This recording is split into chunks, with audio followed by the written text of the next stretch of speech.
হলুদ, লঙ্কা, একটু তেল, নুন দিয়ে মাখিয়ে রেখেছিলাম 5 মিনিট।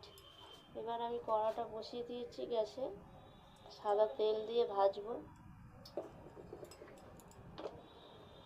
তেলটা গরম হলে মাছটা দেব। তেল গরম হয়ে গেছে, এবার মাছটা ছেড়ে দেবো।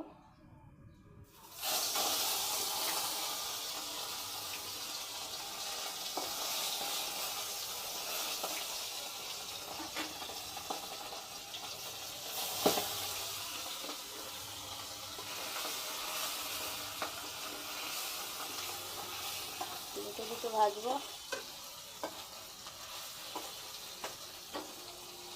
মাছটা অল্প অল্প ভেজে নিয়েছি, ওর মধ্যে আমি কালো জিরা দিয়ে দেবো, কাঁচা লঙ্কা ভেঙে দিয়ে দিলাম, মানে ফেটে যাবে।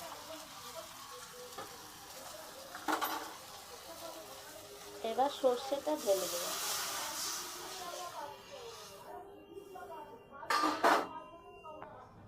একটু নুন দিলাম, একটু চিনি দিয়ে দিলাম।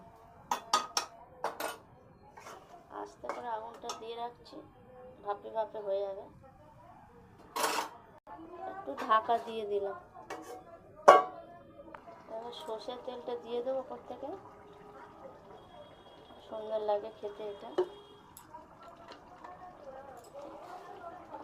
আর ধনে পাতা দিয়ে দেবো।